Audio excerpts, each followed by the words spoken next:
Halo, assalamualaikum warahmatullahi wabarakatuh. Selamat datang kembali di channel gua yang masih kecil ini. Apa kabar teman-teman? Mudah-mudahan semua hidup keadaan sehat walafiat, amin. Di konten kali ini gua kembali mau menceritakan sebuah kisah misteri yang berjudul Ekspedisi Malam Jumat Kliwon. Jadi mudah-mudahan bisa menghibur teman-teman. Dan tanpa banyak basa-basi, kita langsung aja ke ceritanya.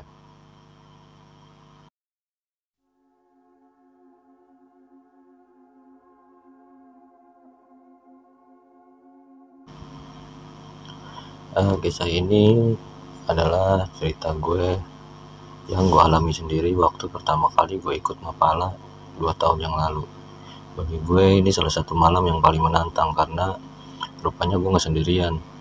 Untuk mempersingkat malam ini, gak ada salahnya gue ingetin kembali untuk melihat sekeliling.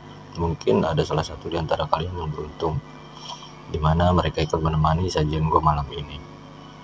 Seperti yang gue bilang, kejadian ini terjadi 2 tahun lalu. Waktu gue ikut kegiatan kampus yang bergabung dengan tim ekspedisi ke salah satu gunung yang kurang dikenal. Kegiatannya sendiri bertujuan untuk menyambut mahasiswa baru yang bergabung di organisasi Mapala kampus. Singkatnya, gue adalah salah satu dari orang yang ikut. Well, siapa yang gak suka dengan gunung dan alamnya? Jadi, gue udah seneng aja bisa ikut kegiatan ini. Namun, rasa seneng gue harus gue pikir ulang ketika jadwal keberangkatan rombongan adalah malam Jumat Kliwon. Gue sempat protes kenapa harus malam Jumat Kliwon, dan dengan enteng mereka cuma bilang, lu kan sering naik gunung, mau naik hari apa juga sama aja, lihatnya pohon doang. Salah satu dari pengurus memang gue kenal gue dan sepak terjang gue naik gunung, tapi gue pikir ini bukan ide yang baik. Tapi ya sudahlah, akhirnya gue nurut apa kata mereka sebagai pengawas dalam perjalanan ini. Gunung yang gue maksud gak bisa gue sebutin, tapi gue bisa kasih gambaran sama kalian tentang gunung ini. Ini adalah gunung yang sebenarnya cukup dikenal di Jawa Timur, namun kurang begitu populer untuk digunakan sebagai jalur pendakian karena gunung ini lebih sering digunakan untuk camping atau sekedar jurit malam untuk sekolah dan kampus. Jalurnya yang mudah ditempuh dengan mobil sekaligus jalur yang paling penting menghubungkan kota gue dengan salah satu kota wisata di Jawa Timur. Lanjut, kami berangkat bersama rombongan jam 2 sore. Kendaraan yang kami gunakan adalah bis yang sudah disewa karena cukup banyak yang ikut. Di tengah perjalanan, para pengawas menjelaskan apa saja kegiatan kita di sana nanti, karena tujuannya sendiri hanya pengenalan pada anak-anak baru yang baru saja bergabung ke Mapala. Gue gak begitu antusias dengarnya, namun semua berubah ketika mereka bilang, nanti kita ada game di sana. Di tengah perjalanan, gue bisa lihat banyak anak-anak dari fakultas yang berbeda-beda. Sialnya, yang dari fakultas desain cuma gue sama temen satu-satunya. Itu pun dia adalah salah satu pengawas yang akan bertugas. Akhirnya gue cuma duduk diam di kursi paling belakang. Jam 5 kami sampai di tanah lapang yang ditulis sebagai base camp dengan logo Mapala kami. Di sana cuma ada rumah gazebo yang gak terlalu besar. Rupanya ini bukanlah tujuan kita malam ini, karena tujuan kita akan masuk jauh ke hutan. Gue akhirnya cuma cengok sembari galing-galing kepala. Maksud gue, ini jam 5 sore dan bentar lagi hari mulai petang, dan mereka nyuruh kita masuk hutan. Gak masuk akal sama sekali. Tapi akhirnya kami semua setuju. Gue bisa lihat gak ada yang keberatan sama sekali. Mungkin ini adalah pengalaman pertama mereka di gunung, dan mereka nggak tahu aja apa yang tinggal di tempat seperti ini. Akhirnya pembagian kelompok pun dimulai, dengan masing-masing anggota per kelompok diisi oleh 4 orang. Gue dapat kelompok dengan 2 cewek dari Fakultas Ekonomi dan Fakultas Teknik. Sebut saja namanya Dira, Umil, dan Bekti. Gue nggak keberatan sama sekali. Siapapun kelompoknya toh ini cuma kegiatan Mapala biasa, yang pasti cuma jalan-jalan nikmati malam. Tapi rupanya Dira lebih sering curi pandang ke arah gue sampai dia akhirnya bilang waktu kita cuma berdua, masnya bisa lihat ya? Gue yang dengar itu cuma ngerespon dengan bingung, lihat apa mbak? Tapi dia gak ngelanjutin lalu pergi begitu aja. Tepat setelah sholat isya, kami bersiap masuk ke hutan dengan jalur yang sudah ditandai. Di sini semua dimulai. Kelompok gue jadi kelompok ketiga yang berangkat, di mana masih ada 2 kelompok lain di belakang. Sepanjang perjalanan, gue cuma bisa lihat pohon pinus dan semak belukar. Berbekal senter, gue jalan paling belakang.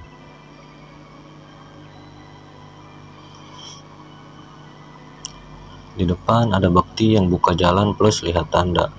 Ketika kami semakin menanjak, gue bisa lihat beberapa kali Dira ngelirik ke gue, seolah ada yang mau dibicarain.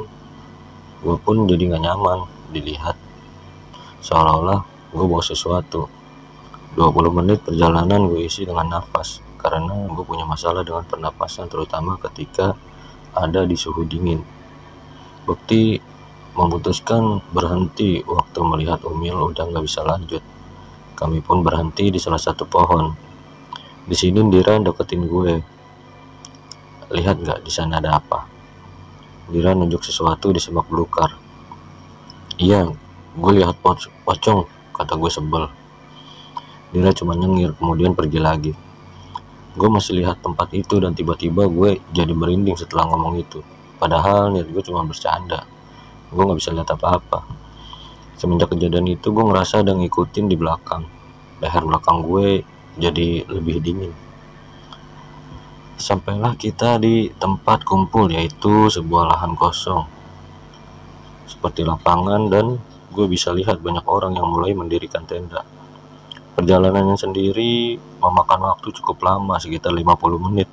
Anehnya, 2 kelompok yang seharusnya di belakang gue sudah pada sampai duluan.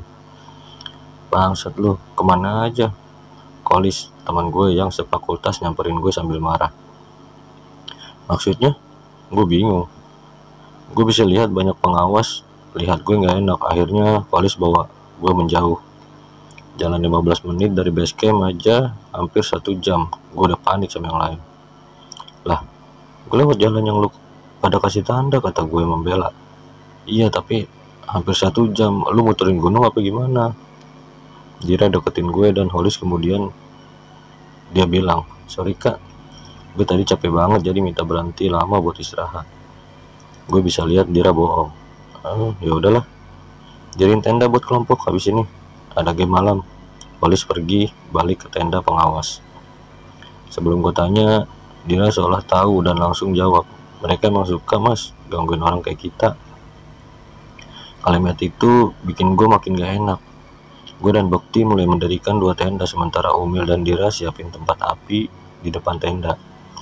Jarak antar tenda gak terlalu jauh, tapi masih lega. Gue masih mikirin ucapan Dira, entah kayaknya gue familiar dengan kalimatnya. Setelah semua beres, Holis manggil gue. Rupanya gue ditunjuk sebagai kepala kelompok. Awalnya gue nolak, tapi rupanya si Bekti yang ngajuin nama. Game malam sendiri adalah game dimana kita akan ngambilin sampah di beberapa titik. Tujuannya sendiri untuk menghargai alam dengan membersihkan sampah yang dibuang sembarangan. Rupanya gue baru tahu lapangan ini adalah lapangan yang biasa digunain buat off-road sepeda gunung. Tapi karena malam jadi gue gak ngeliat jelas bila ini tempat off-road. Artinya titik ini gak begitu jauh dari jalan utama. Kembali gue mikir, kok bisa sampai selama itu kami jalannya. Gue balik dan ngejelasin ke yang lain, sekaligus ngasih 2 kantong kresek, dimana yang paling cepat ngumpulin bisa langsung gabung ke api unggun utama untuk ikut jurit malam bareng kelompok lain. Di sini gue bisa lihat Dira lihat sekeliling, ada kecemasan dalam wajahnya. Gue langsung kerahin begitu pengawas meniup peluit bahwa game sudah dimulai. Tanpa pikir panjang, gue ngajak yang lain ke jalur menuju jalan utama, karena setahu gue di sana pasti banyak sampah. Rupanya Dira berdiri di tepat di belakang gue. Bekti akhirnya sama Umil. Benar saja, gue bisa lihat kantong kresek di mana-mana. Selagi gue mengutin, Dira akhirnya ngomong, pocongnya usil ya mas? Gue cuma ngeliatin dia sambil tanya, pocong apa sih mbak? Lah itu yang tadi bikin kita muter-muter. Gue lirik Bekti dan Umil cukup jauh buat dengar obrolan kami. Akhirnya gue tanya, Dir, kamu bisa lihat gituan tah? Apa cuma bikin gue jadi ketakutan? Loh, Dia ngeliat gue curiga. Masnya bisa lihat juga kan? Gue nggak bisa mbak. Akhirnya gue bilang, lah tapi kok tadi tahu kalau ada pocong yang tak tunjuk tadi? Gue akhirnya ngelihat dia serius. Lu beneran? Nggak lagi bercanda kan? Dia cuma menggeleng. Ada berapa pocong di sini? Kata gue akhirnya nyerah. Nggak tahu mas, nggak tak hitung, 40 mungkin. Gue langsung lemes. Tapi mas, kata Dira, mata kamu loh bercahaya, masa nggak bisa lihat? Akhirnya gue tahu alasannya. Gue jadi ingat waktu peristiwa gue dibawa ke Banyuwangi. Iya, sudah dihilangkan kok. Akhirnya Dira paham. Dari situ gue mulai tertarik dan kemudian tanya, di sini cuman lu doang ya yang bisa lihat? Dira cuma menggeleng. Ada 5 yang bisa mas, terhitung kamu seharusnya, tapi sekarang jadi 3 orang. Gue coba tanya siapa aja, tapi Dira nggak mau ngasih tahu. Jadi kalian sama-sama bisa tahu siapa aja yang bisa lihat. Dira cuma mengangguk kemudian bilang, nggak semua bisa tahu, tapi yang menonjol yang bisa lihat. Karena semakin penasaran, akhirnya gue tanya ke Dira, ada apa aja di sini? Di sini banyak pocongnya mas, tapi ada juga mbak-mbaknya. Mbak-mbak apa Dir? Itu di atas pohon ada mbak-mbak yang lagi ngeliatin kita.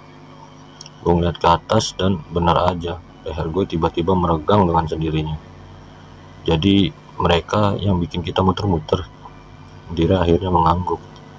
Setelah kantong plastik kami penuh, kami pun balik ke lapangan. Tapi rupanya di lapangan gue ngelihat gelagat yang aneh. Salah satu tenda tampak dipenuhi orang-orang yang berkumpul memutari. Gue pun ikut lihat apa yang terjadi. Rupanya salah satu pengawas cewek dipegangin oleh pengawas lain. Matanya melotot melihat semua orang yang ada di sini. Gue ngelirik ke Dira kemudian ngomong pelan. Lu bilang ada 5 orang termasuk gue. Seharusnya jadi 4 kan? Kok bisa lu ngomong jadi 3? Dira akhirnya ngomong, yang satu lagi udah dirasuki soalnya. Gue kaget. Dengan jarak sejauh itu bagaimana mungkin Dira bisa tahu akan hal ini? Bisa dibilang keadaan waktu itu udah gak terkendali. Hampir semua pengawas sibuk buat nahan cewek yang gue tahu cutting gue dari Fakultas Ekonomi. Gue ingat juga dulu dia yang jadi pengawas gue waktu ospek. Yang buat gue bingung, badan cewek sekecil itu bisa buat 5 cowok nahan bareng-bareng. Kemudian sebegitu nggak terkendalinya keadaan waktu itu, akhirnya gue inisiatif buat bantu. Di situ waktu pegang tangannya gue kaget, badannya dingin banget. Gak cuma itu, tatapan cewek itu ngeliatin ke gue seolah-olah gue ini yang dia cari. Dia nyengir dan bikin gue merinding.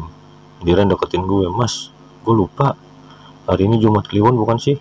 Lah, kata gue, bukan lu udah tahu? Kita kesini pas Jumat Kliwon. Wajah Dira kayak nyembunyiin sesuatu. Kemudian dia berujar, ini tempat ramai banget mas, udah kayak pasar. Gue yang dengar itu langsung tahu. Di situ cewek itu mulai ketawa. Serem banget ketawanya sampai gue nggak tahu harus bereaksi kayak gimana. Sementara pengawas yang lain mulai baca-baca ayat kursi sambil disiram air. Gue cuman ngebatin, lah di sini nggak ada penanggung jawabnya atau gimana? Setelah ketawa dia nangis kenceng banget suaranya, dan terakhir dia mengeram mirip suara macan. Akhirnya setelah gantian pegangin dan gak bisa apa-apa, kami sepakat buat angkat dia. Sementara satu orang mulai cari pertolongan.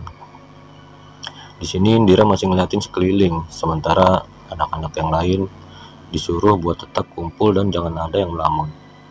Gue deketin Dira, ada apa sih? Lu gak kerasa apa gimana? Kata Dira. Maksudnya? Mereka ngincer kita, kata Dira. Kita? Gimana maksudnya? Kata gue. Tuh, tadi lihat gak sih? Mata tuh makhluk ngeliatin lu sambil nyengir. Dira akhirnya nunjuk tanah lapang di sekeliling. Di sini itu udah kayak pasar, ramai banget. Gue nggak pernah lihat sebanyak ini ngumpul jadi satu. Terus gimana? Dira ngeliatin cewek itu juga ngeliatin kami. Lu tahu berapa yang masuk ke tubuh tuh cewek, kata Indira. Berapa emang? Sekitar 14-an lah. Akhirnya gue tahu apa yang terjadi. Jadi gue tanya, sekarang lu kasih tahu siapa selain gue, lu dan tuh cewek yang bisa beginian, lihat beginian. Indira tampak giring gue ngikut ke anak-anak yang masih ngumpul, kemudian nunjuk cowok yang duduk di sudut. Mas yang itu, katanya nunjuk. Gue pun mendekati mas itu, yang posisinya dia duduk di ujung. Hanya saja kayaknya dia diem, anteng seolah nggak panik sendiri. Indira nahan gue. Dia jahat, kata Indira. Gue nggak paham maksudnya, tapi begitu gue udah deket banget, dia ngeliatin gue, kemudian nyinden. Gue otomatis kaget sama anak-anak yang ada di dekatnya. Gimana nggak kaget ketika melihat cowok nyinden dengan suara cewek. Gue semakin merinding total. Gue akhirnya cuma bisa ngeliatin pengawas yang lain.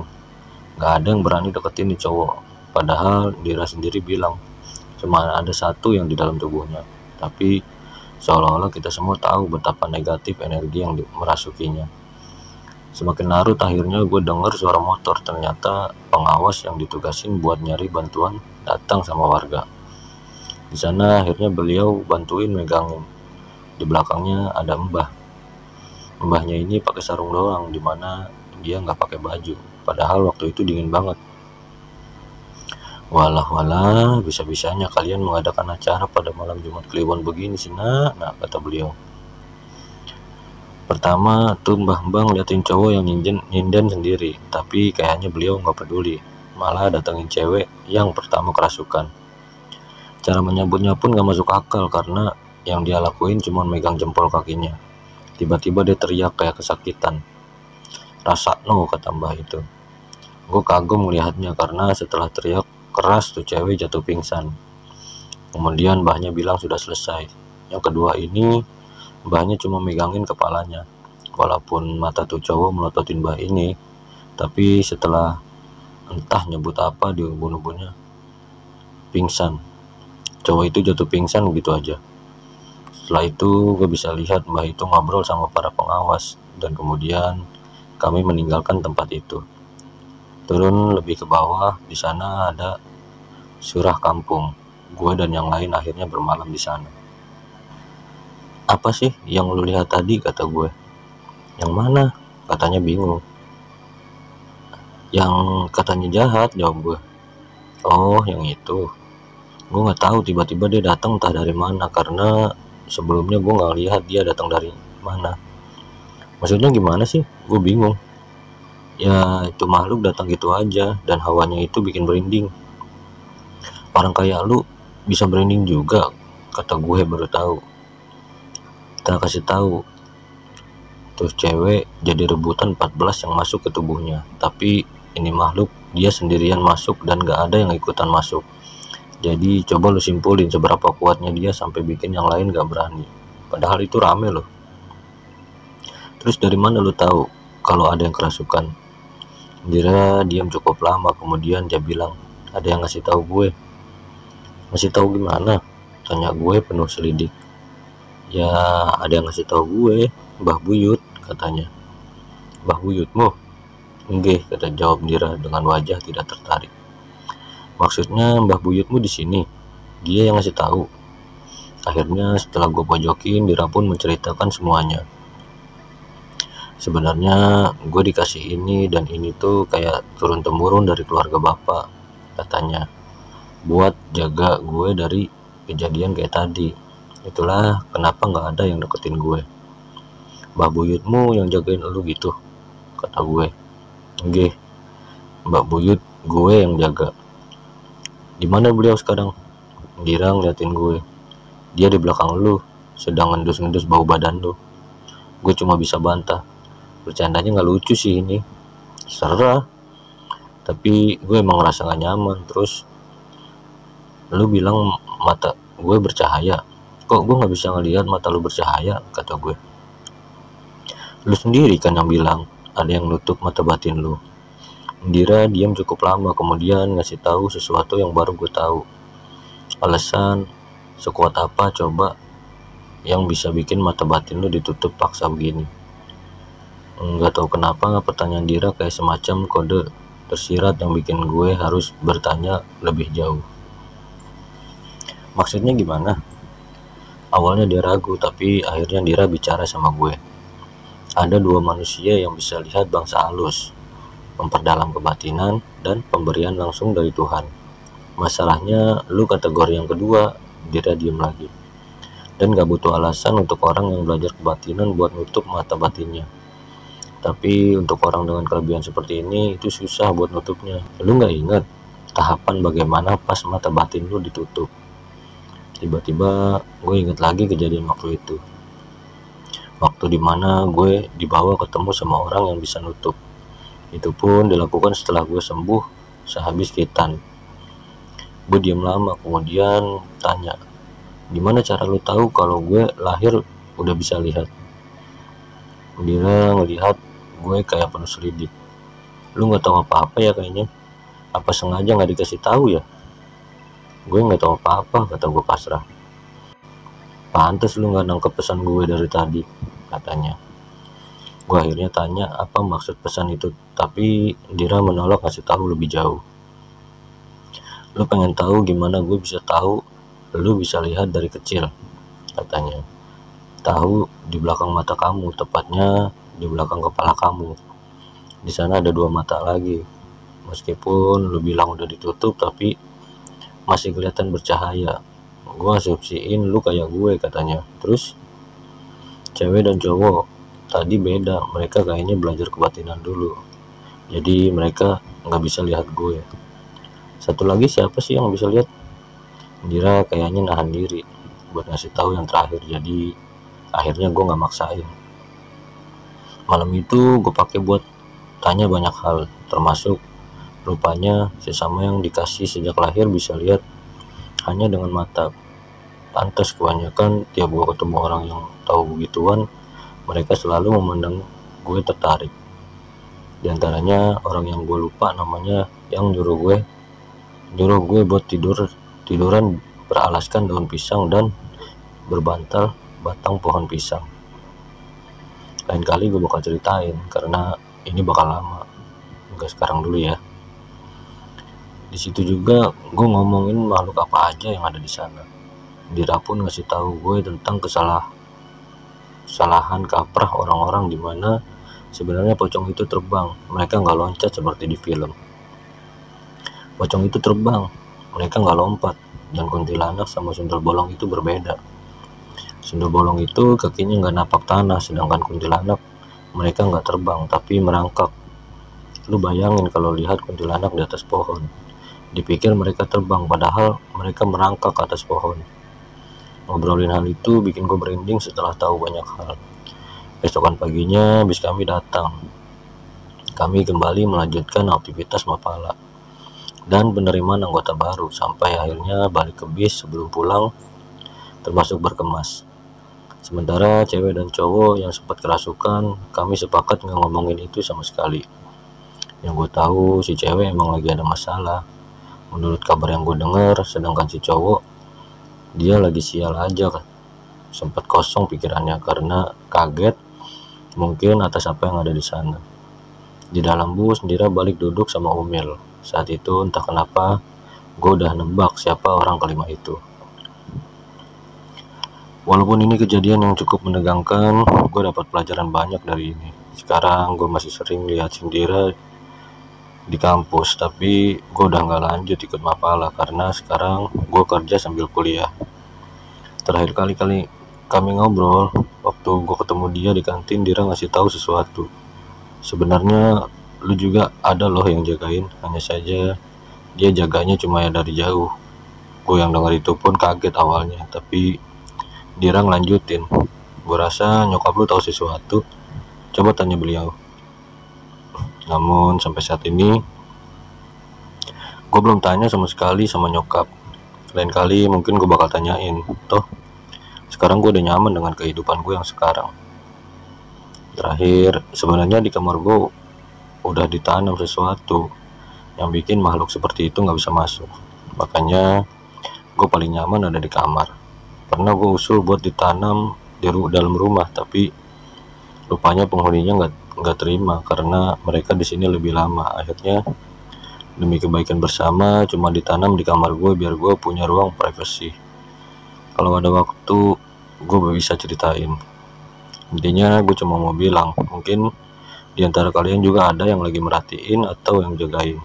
Apapun itu lebih baik kalau kita bisa bersikap bijak. Dan kalau tidak mengganggu, ya biarin aja. Yang penting jangan pernah jauh sama yang buat hidup. Kalau kata orang Jawa, sing moho kuoso, sing nentuno, garis uripe menungso. Artinya yang maha kuasa adalah yang menentukan garis hidup manusia.